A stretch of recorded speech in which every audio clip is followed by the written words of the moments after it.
Hello everyone, welcome back to O2IAS Academy YouTube channel. So here we are in our round up series जिसमें हम cover कर रहे हैं अपनी complete Indian polity for your HCS prelims. इसमें हम सारे के सारे जितने भी इंपॉर्टेंट आर्टिकल्स फैक्ट्स हैं वो सारे डिस्कस करेंगे। रीजन बीइंग जब बात आती है प्रीलिम्स की तो it is all about the facts and figures, जब आपको क्वेश्चन सॉल्व करने में हेल्प करेगा। तो यहाँ पे हम जो भी सेशंस कंडक्ट करेंगे, इस पर्टिकुलर सेशन को आपको अगर डाउनलोड करना है इनकी PDFs को, so you have to go to the HCS prelims test series का folder and in that you have to go to the free resource material. उसके अंदर आपको मिलेगा इन पर्टिकुलर टॉपिक्स की PDF जो हम यहाँ पे पढ़ेंगे, प्लस इवनिंग में आपको मिलेगा एक प्रैक्टिस क्वेश्चन जो भी हम अभी जो टॉपिक कवर करेंगे उसके साथ इवनिंग में we will get the particularly practice question, ताकि यू शुड नो कि आपको आपकी तैयारी किसी भी एक पर्टिकुलर मेन टॉपिक के रिलेटेड कितनी अभी तक आप पहुंच चुके हैं। So let's start with the topic. हमने लास्ट लेक्चर में पार्लियामेंट कवर किया था। नाउ दैट आज का जो टॉपिक है that is the state legislature and the governor. ये दो टॉपिक्स हम आज कवर करेंगे। सो when it comes to the हमारा स्टेट एग्जीक्यूटिव, बात है पार्ट 16 में ये लिखा गया है। आर्टिकल 168 से लेकर 212 में इसके बारे में बात की जाती है। क्या क्या बताता है? Organization, composition, duration, officers, procedure, privileges, powers, इन सब के बारे में जो बात करेगा हमारा आर्टिकल पार्ट नंबर 6 बात करेगा। कौन कौन इसका जो पार्ट है, जब हमने एग्जीक्यूटिव देखा था, पार्लियामेंट देखा था, उसमें हमने देखे थे पार्ट कौन कौन, president, Lok Sabha and the Rajya Sabha. लेकिन जब स्टेट की बात आएगी then it is the governor and the legislative assembly, because you also know जो हमारी लेजिस्लेटिव काउंसिल है वो सिर्फ 6 स्टेट्स में है। कौन कौन से स्टेट्स हैं? आंध्र प्रदेश, तेलंगाना, बिहार, कर्नाटका, महाराष्ट्र एंड उत्तर प्रदेश। जम्मू एंड कश्मीर की लेजिस्लेटिव काउंसिल को हटा दिया गया था किस एक्ट से? Jammu and Kashmir reorganisation act 2019। Next article 169, पहला जो आर्टिकल हम पढ़ेंगे दैट इज 169, जो बात करता है parliament can abolish a legislative council or create a legislative council if a legislative assembly of the concerned state passes a resolution कितने से? स्पेशल मेजोरिटी से। अगर किसी पर्टिकुलर स्टेट की लेजिस्लेटिव असेंबली पास करती है रेजोल्यूशन स्पेशल मेजोरिटी से, तो उसके बाद जो पावर आती है that is with the parliament कि हाँ जी अब लेजिस्लेटिव काउंसिल बनानी है या नहीं बनानी है। Such resolution needs a special majority in the case of a legislative assembly. Legislative assembly को काउंसिल बनाने के लिए स्पेशल मेजोरिटी चाहिए, लेकिन पार्लियामेंट इसको सिंपल मेजोरिटी से ही बना सकता है। कंपोजिशन क्या है लेजिस्लेटिव असेंबली की? डायरेक्टली इलेक्टेड होते हैं, यूनिवर्सल अडल्ट फ्रेंचाइज है। मिनिमम एंड मैक्सिमम नंबर दिया गया है दैट इज 60 एंड 500, लेकिन ध्यान रखिएगा ये कुछ और स्टेट्स है जिनमें नंबर और भी कम है, 30, 40, 46। रीजन बीइंग हमारे पास जो पॉपुलेशन है इन स्टेट्स में कम है। And you also know when it comes to the seats के अंदर तो बेसिस जो रखा गया है that is our population of India. Legislative council की जो है that is minimum 40 to maximum of 1/3 that of the legislative assembly. 40 तो होने चाहिए, बाकी जो मैक्सिमम है that is also with the जो लेजिस्लेटिव के मेंबर होंगे उनका 1/3। The constitution has fix the maximum and minimum limits, but actual strength की जो पावर दी गई है वो दी गई है हमारे पार्लियामेंट को। पॉइंट इज, जैसे अब वापस वही बात आती है कि अगर कुछ और स्टेट्स हैं जिनकी पॉपुलेशन बहुत कम है तो उसमें कौन डिसाइड करेगा? देन फिर हमारी पार्लियामेंट। अब बात आती है कि जब लेजिस्लेटिव काउंसिल के इलेक्शन होते हैं तो उसमें कौन कौन पार्ट करता है? तो जो 1/3 मेंबर्स हैं वो लेजिस्लेटिव असेंबली के डिसाइड करते हैं कि कौन बनेगा। लोकल बॉडी के मेंबर्स 1/3 मेंबर्स को, members elected by the graduates of 3 years standing and residing in the state, जो वहां पे रिसाइड कर रहे हैं स्टेट है 3 years ग्रेजुएट है, वो 1/12 मेंबर लेजिस्लेटिव काउंसिल के इलेक्ट करेंगे। Members elected by teachers of 3 years standing and not lower standard than secondary school. Teacher होने चाहिए, 3 साल हो जाने चाहिए, और सेकेंडरी स्कूल मिनिमम के आप टीचर होंगे तो 1/12 वो, और 1/6 जो है नॉमिनेट करते हैं हमारे गवर्नर। सो ये चीज आपको याद रखना है when it comes to the legislative council का election. 5/6 of the total members of the legislative council are indirectly elected and 1/6 are nominated by the governor. ये आपको ध्यान रखना है। The scheme of a composition of a legislative council is laid down in the constitution, is tentative and not final. अगर इसको change करना होगा तो पावर किसको दी गई है? हमारी पार्लियामेंट को, अगर इसके अंदर कोई भी नया चेंज लाना है। When it comes to qualification, तो क्वालिफिकेशन क्या है हमारी? He should be Indian citizen, ये आपको पता है। 25 years एज चाहिए लेजिस्लेटिव असेंबली को, 30 एज चाहिए हमारे लेजिस्लेटिव काउंसिल को, और क्वालिफिकेशन जो पार्लियामेंट मेंशन करेगी वो भी उनके पास होने चाहिए।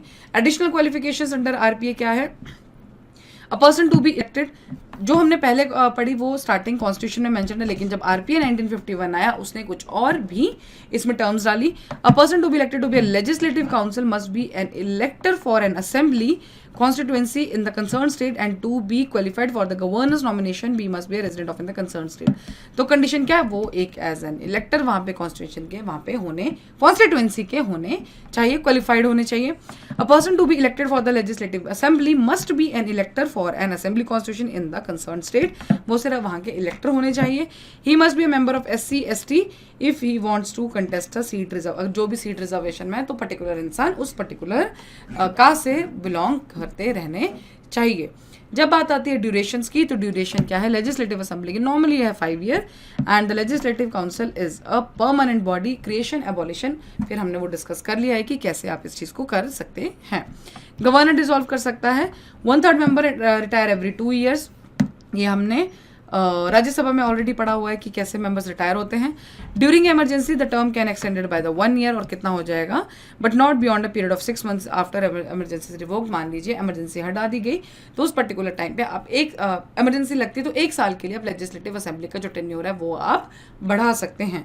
Term of each member is 6 years. A member can be री इलेक्टेड और री nominated by any number of times. ऐसा नहीं है कि जो एक बार मेंबर बन गया वो लेजिस्लेटिव काउंसिल का दोबारा मेंबर नहीं बनेगा. When it comes to the oath, कौन सा आर्टिकल है, आर्टिकल नंबर 164. कौन दिलाता है, दैट इज द गवर्नर. कहाँ पे मेंशन है, हमारे 3rd शेड्यूल में. सैलरीड अलाउंसेस की बात आएगी तो कौन डिटर्मिन करेगा, हमारा स्टेट लेजिस्लेचर. चार्ज कहाँ से होगी, कंसोलिडेटेड फंड ऑफ स्टेट से. So these are the important points. अगर आपका पार्लियामेंट क्लियर है so this is very very easy. It's just a change of the articles. Parliament के सारे कंसेप्ट यहाँ पे लगेंगे, सिर्फ आपका जो आर्टिकल है वो नंबर चेंज हो जाएगा. नाउ बात करते हैं हम लेजिस्लेटिव असेंबली और लेजिस्लेटिव काउंसिल की पावर्स इक्वल कहाँ पे हैं. तो अप्रूवल ऑफ ऑर्डिनेंसेस कौन देगा, हमारे governor. Selection of ministers including chief minister. Consideration of reports जो आएंगी SF फाइनेंस कमीशन की, PSC की, कैग की, इनकी रिपोर्ट्स को लेके पावर इनके पास सेम है. Expansion of jurisdiction of SPSC. तो इन सब चीज़ों के पावर हमारे पास इक्वल पावर है लेजिस्लेटिव काउंसिल और राज्यसभा की. Now when it comes to the legislative council regarding money bill, आपको पता है जब मनी बिल की बात आती है तो रिकमेंड कौन करता है, हमारे प्रेसिडेंट. एडमिट कौन करता है, हमारे स्पीकर.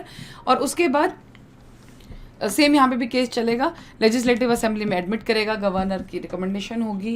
एंड उसके बाद राज्यसभा मींस लेजिस्लेटिव काउंसिल के पास पावर नहीं होती है, वो सिर्फ उस पर्टिकुलर बिल को देख सकता है, कुछ एडवाइजेस डाल सकता है, लेकिन 14 डेज का ही उनके पास टाइम होता है. अदरवाइज उसको वैसे भी पास कंसिडर कर लिया जाता है. और जो हमारी लेजिस्लेटिव काउंसिल की उसमें जो एडवाइस आएगी it's not binding on the legislative assembly कि उनको वो फॉलो करनी है. Next, council does not participate in the election of the president and the state representatives of the Rajya Sabha. ये आपको अभी तक याद होना चाहिए because we have already discuss the electoral college of the both.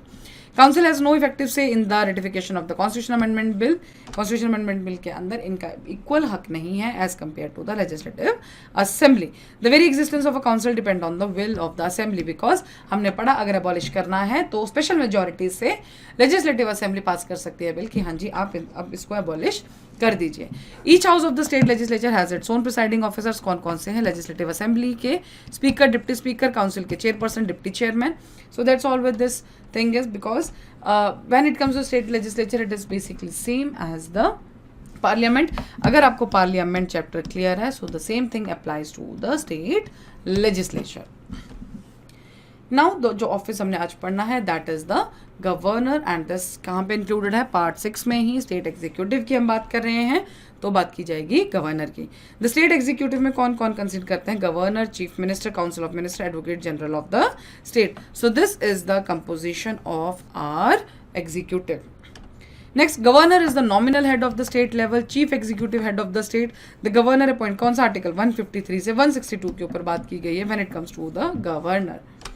President हमने ऑलरेडी डिस्कस कर लिया था. आई थिंक अभी तक आपको वो क्लियर होना चाहिए.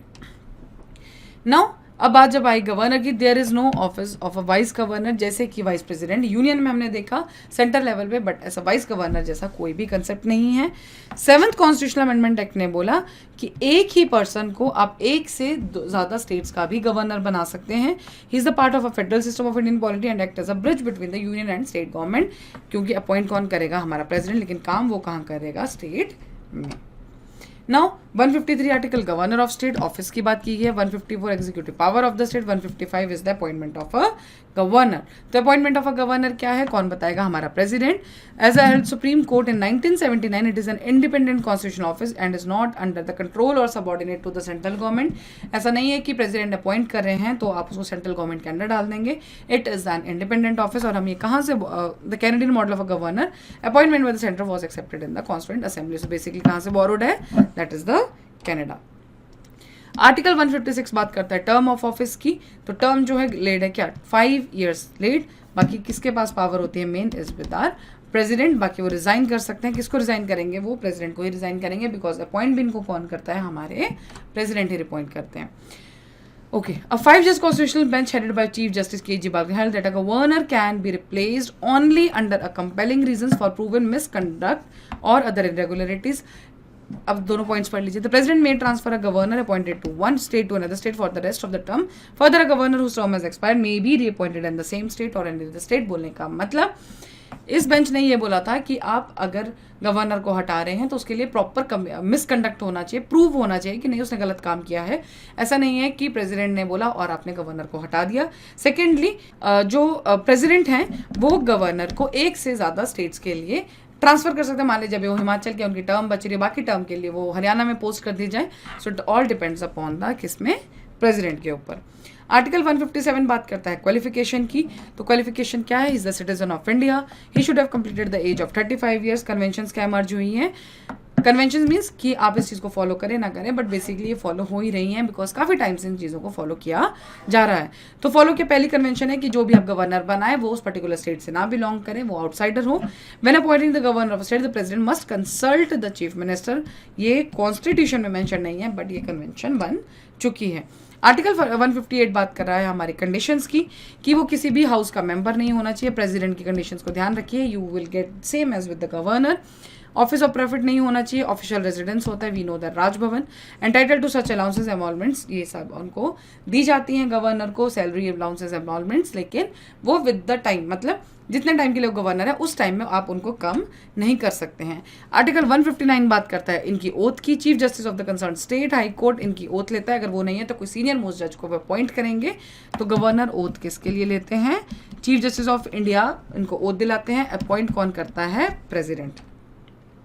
160 बात करता है discharge of functions of the governor certain contingency, जब कुछ और फंक्शंस की बात आती है।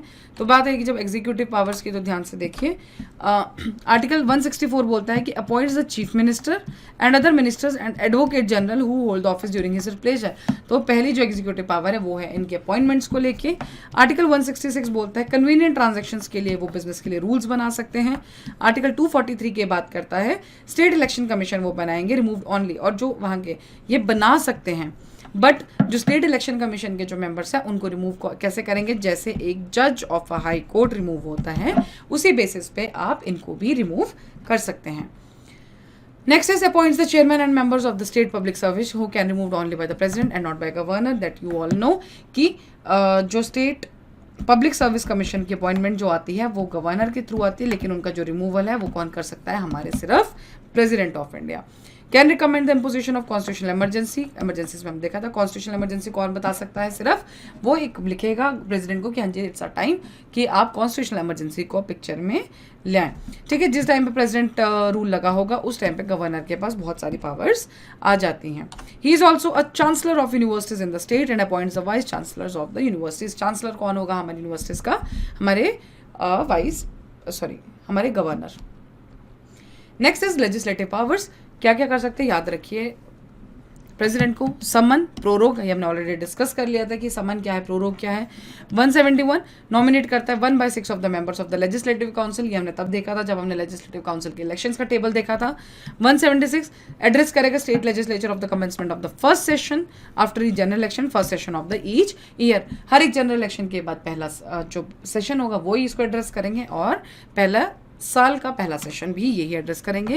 Can appoint any member of state legislative assembly to preside over its proceedings when the office of the vote speaker, मतलब स्पीकर और डिप्टी स्पीकर का अगर ऑफिस खाली है तो गवर्नर के पास पावर है कि उस पर्टिकुलर हाउस की मीटिंग के लिए किसी और को वो अपॉइंट कर सकते हैं। Article 192 decides on the question of disqualification of the members of the state legislature consultation with the election commission.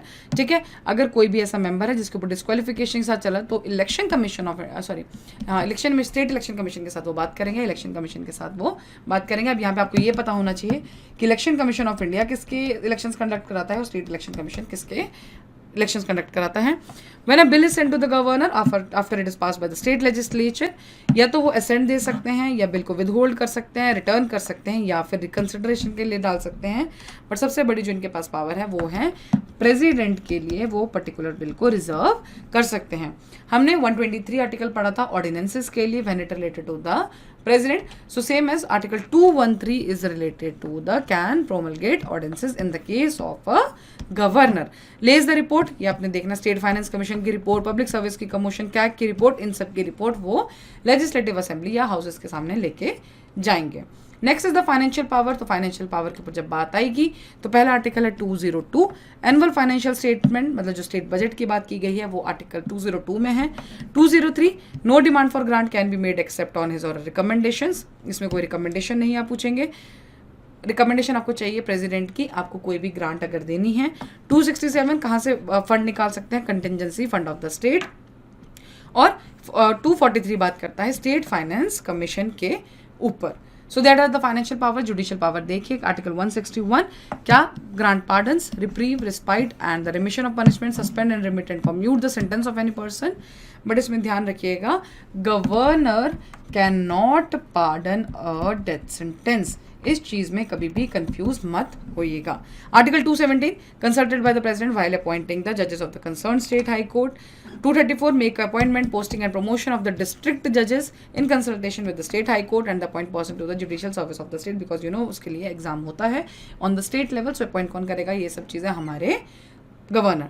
Article 233 appoint district court जजेस, governor can not pardon a death sentence, ये आपको ध्यान में रखना है। प्रेसिडेंट हैज एक्सक्लूसिव पावर, मतलब ये power सिर्फ और सिर्फ हमारे प्रेसिडेंट के पास है अगर डेथ सेंटेंस को पार्डन करना है, माफ करना है। प्लस अगर कोई मार्शल उसमें, मतलब अगर आर्मी रूल पे उस पर कोई आए तो भी कौन पार्डन कर सकता है किसी भी चीज़ को, that is related with the R, हमारे प्रेसिडेंट के पास पावर है, yes this court martial. Next is discretionary power. तो आर्टिकल 200 बात करता है can reserve a bill pass by the state legislature for the president assent. ठीक है, वो किसी भी बिल को रिजर्व कर सकते हैं प्रेसिडेंट से असेंट लेने के लिए, किसी को अपॉइंट कर सकते हैं as a chief minister, there is no political party with the clear cut majority, ये हमने प्रेसिडेंट में भी देखा था discretionary power. Can seek information from the chief minister with regard to the administrative and legislative matters of the state, कि हाँ जी आप किन पॉलिसीज पे बात करें, क्या चल रहा है, तो इसमें वो किसको पूछ सकते हैं, हमारे चीफ मिनिस्टर को। अब वो can dissolve the legislative assembly if the chief minister, आपको पता है नो कॉन्फिडेंस मोशन जो बात है जो हमने लोकसभा में पढ़ा था सेम वो चीज़ यहीं पे है, अगर नो कॉन्फिडेंस मोशन पास हो गया तो इस पर्टिकुलर चीज़ में लेजिस्लेटिव असेंबली खत्म हो जाएगी। Can recommend the president about the failure of the constitutional machinery in the state, ताकि अब कॉन्स्टिट्यूशनल इमरजेंसी आप लगा दीजिए। While performing his duties as the administrator of an adjoining union territory he has authority to act as registration, मतलब एक जो governor है मान लीजिए वो स्टेट के गवर्नर है, साइड वाइज वो किसी यूटी के एडमिनिस्ट्रेटर भी है, तो व्हेन वो he will perform the duties of the UT के एडमिनिस्ट्रेटर, तो वो अपनी मर्जी से कुछ डिसीजंस ले सकते हैं। This determines the amount payable by the government of India, किसके लिए, असम, मेघालय, त्रिपुरा एंड मिजोरम, ध्यान रखिए एटीएम मशीन से। सो इसकी पावर किसके पास दी गई है, हमारे गवर्नर के पास दी गई है। Next article 163 there shall be a council of ministers, ये हमने पहले भी डिस्कस किया था जब हमने पार्लियामेंट चैप्टर देखा था, तो इसमें भी इन पर्टिकुलर आर्टिकल में काउंसिल ऑफ मिनिस्टर्स की बात की गई है। नाउ कुछ जो गवर्नर को लेकर स्पेसिफिकली जो सबसे इंपॉर्टेंट पार्ट है that is the administration of a scheduled area. तो president declare and scheduled area, कोई एरिया को अगर शेड्यूल एरिया डिक्लेयर करना है तो कौन करेंगे, हमारे president. The governor submits a report to the president on the administration of a scheduled area. The governor decide, मान लो कोई पार्लियामेंट ने लॉ पास किया, अब उसका कौन से प्रोविजंस अप्लाई होंगे, कैसे अप्लाई होंगे, ये कौन डिसाइड करेगा, हमारे गवर्नर की पूरा का पूरा लॉ अप्लाई करेंगे या कुछ मॉडिफिकेशंस होंगी, that is the power with are governor. After consulting with the tribal advisory council the governor sets rule for piece and good government in the schedule area, तो किसके साथ कंसल्ट करेगा, tribal advisory council के साथ। One thing, एक चीज हम और पढ़ते हैं that is the lieutenant governor, तो वो है आर्टिकल नंबर 239 बात करता है every UT in India shall be administered by the president through an administrator, कौन करेगा, प्रेसिडेंट एडमिनिस्ट्रेटर करेंगे किसके थ्रू, एडमिनिस्ट्रेटर के थ्रू, वो कौन होगा, it is called as the lieutenant governor in the Andaman and Nicobar island, Puducherry and Delhi. 239 से 241 तक डील होती है इसके बारे में। So that's all with the lieutenant governor and that's all with the state legislative assembly and the governor. So I think जितने भी important facts है that we'll cover, हमने अभी तक कवर कर दिए हैं जितने भी रिविजन के लिए आपको ज़रूरत है, because now it's not the time to discuss the concepts. ठीक है, बेसिक जो डिटेल्ड आइडिया वो अब नहीं हो सकता है. It's all about the facts which we are dealing, and I think this will be more than sufficient for you to crack the questions of the polity. ठीक है, आप इन फैक्ट्स को अगर रिवाइज करेंगे, आर्टिकल्स के साथ क्लियर हैं, आप इन कंसेप्ट्स के साथ क्लियर हैं, so that will be more than sufficient जब आपके सामने पॉलिटी के क्वेश्चन आएंगे. Thank you so much. Download कीजिए PDF को और इसको रिवाइज कीजिए. Will be a great help for you. Thank you.